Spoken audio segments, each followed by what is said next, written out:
Welcome to Daf Yomi B'Halacha. We're learning Siman Tov, Tzadi Zayin, Seif Vav, and Seif Zayin. Seif Vav is discussing trapping animals that are domesticated. We've seen a lot about trapping animals recently. We've explained it's also to trap on Yom Tov. We said the Shulchan Aruch holds to trap on Yom Tov. Tzad on Yom Tov is an Issa D'Rabbanan. The others say it's Issa D'Oraisa, but trapping is definitely forbidden. An animal that needs to be trapped is therefore muksa because it was unexpected and impossible to be eaten under normal circumstances, unless it was trapped before Yom Tov. However, domesticated animals, in Seif Vav, we'll see, there's no issue to trap them because they come to you anyway. There's no activity. You're not trying to get hold of them to become underneath your jurisdiction because they already are. And therefore, there's no issue of trapping them on Yom Tov, and therefore they're not going to be muksa either if they're expected to be eaten. Seif Vav, avozim, the town of Goyim, the yonim. If one has geese, chickens, or doves, shababayis, they're domesticated. Or in one's house or in one's courtyard, and they're expected to be eaten. So therefore, mutar l'tzudon, one can trap them. In fact, one's not actually doing anything because they're already considered trapped. Einon strichen zimun, they do not need designation before Yom Tov because it's expected that they're going to be eaten. Right. Seif cotton test vav shababayis rotzolema shagedelim babayis. They're reared in the house. They live in the house. They're reared in the house. Owned in nachila, and they're expected to be eaten. Now, lafukim him owned in the beitzim also. If the purpose is to give, if chickens is to give eggs, so then that's going to be forbidden.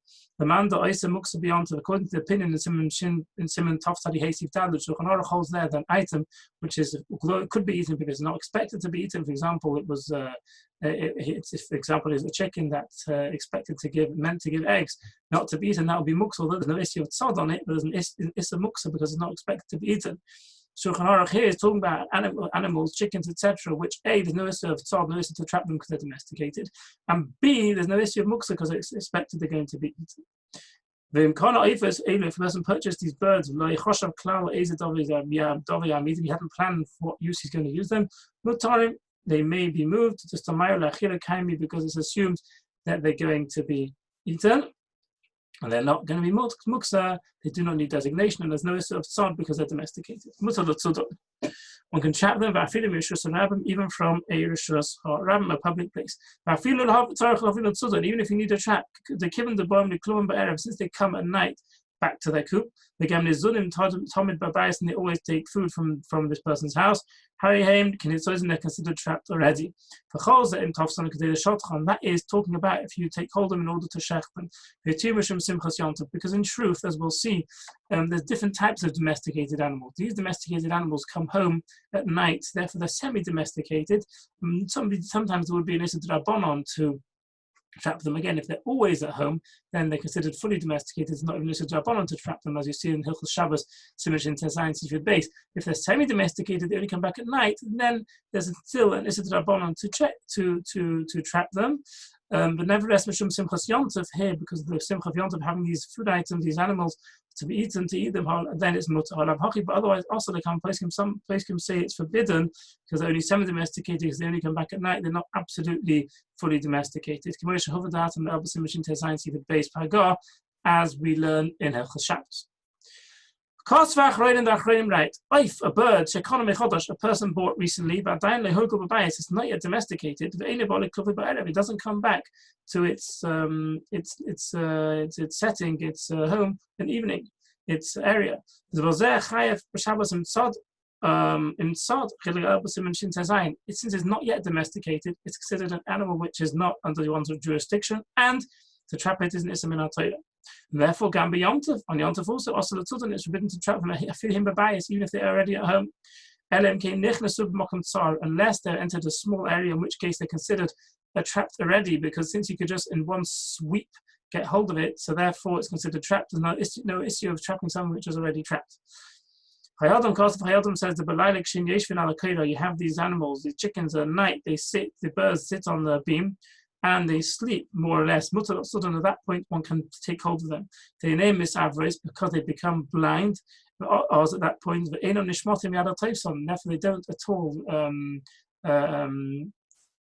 show any. They don't show any. They don't try and come away from somebody who tries to trap him. They don't, and therefore they're considered already trapped. although during the day it would be necessary to trap them, but at night, at that stage that they're in, they don't resist being trapped, and therefore they consider trapped already, and therefore there's no issue in taking hold of them. The Shulchan Aruch says since one can trap them, there's no issue of tzad, and they don't need zimun, they don't need designation before because they're expected to be eaten. Because they're prepared, expected to be eaten. The person said, nevertheless, nevertheless, somebody who's God-fearing should decide before Yontav which birds he plans to take. And he actually won't, so he won't come on Yontav to take and to leave some. In this situation, again, we're discussing animals which are domesticated, they're not subject to trapping. Additionally, they're expected to be eaten, there's no concern of muksa. But nevertheless, he should designate them before Yontav. Why? So otherwise on Yontav, he starts taking each animal, each bird, and checking out, is it good, is it not good, and putting it back. That's tircha, an unnecessary bothersome activity which will be avoided on Yontav. Best to have them all designated properly, the ones you want to have them designated before Yontav. Again, there's no issue of muksa over here. It's not like the case yesterday with regards to the fish, where we said you have to take some out. If you only plan to take some out on Yontav, then the ones you take out on Yontav, then you'll have to take whichever ones you take, because the rest are not muksa, because they were not designated before Yontav, and when you throw them back, you're showing you don't want them in a mafreya. That means retroactively these ones are muksa. Here, they're all not muksa. Here, they're all expected to be eaten. And the question is only, one should ideally designate the ones on once before Yontav, in order that one doesn't involve himself in extra activity on Yontav itself of handling the ones he's not actually eating.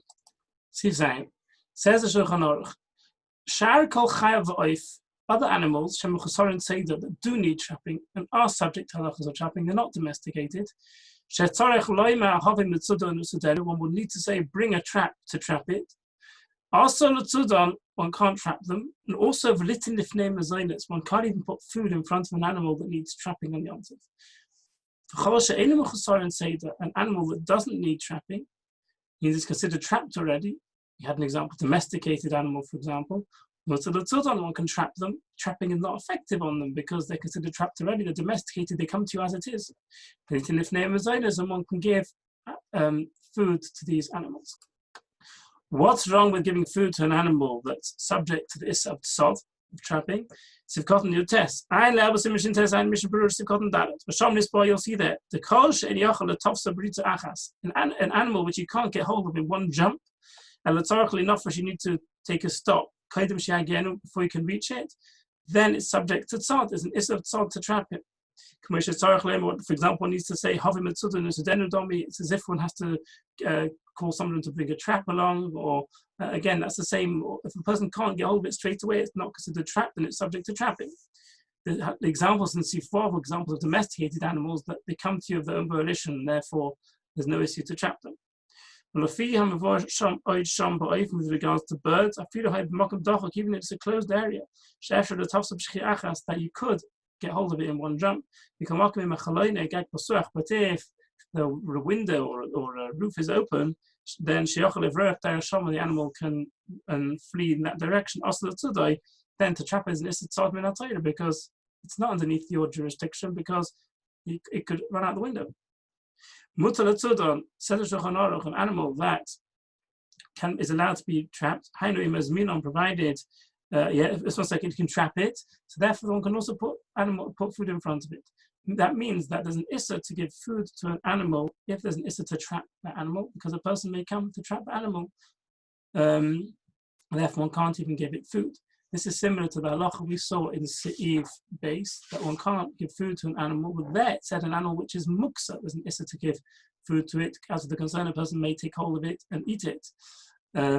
Here the Shulchan Aruch gives a different reason. The Shulchan Aruch says the concern is an animal which is subject to be trapped. One can't put food in front of it, as the concerned person may come to trap it. So you see that there's really two concerns. One concern is a person may come to move a muksa animal, regardless of whether it's subject to trapping or not. And here we're seeing is an issue to give food to an animal which is subject to issue of trapping, regardless of whether it's muksa or not.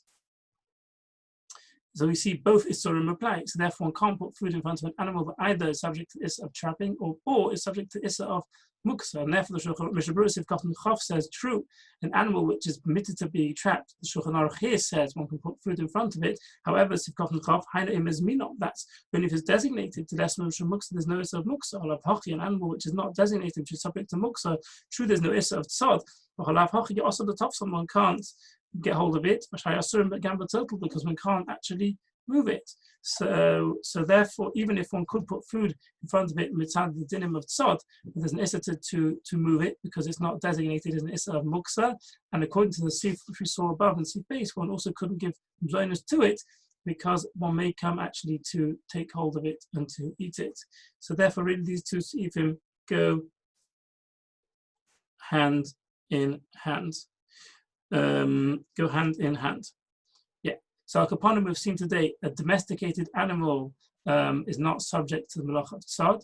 If it's fully domesticated, it's not subject to Tzad at all. These animals only come back home at night. Therefore, they're semi-domesticated. They're subject to Tzad, the Rabbanon, but it's permitted because of Simchas Yontif. And in Siv Zayin, we see an animal which is subject to Tzad, which needs to be trapped. One may not even put food in front of it because the concern may come to trap it.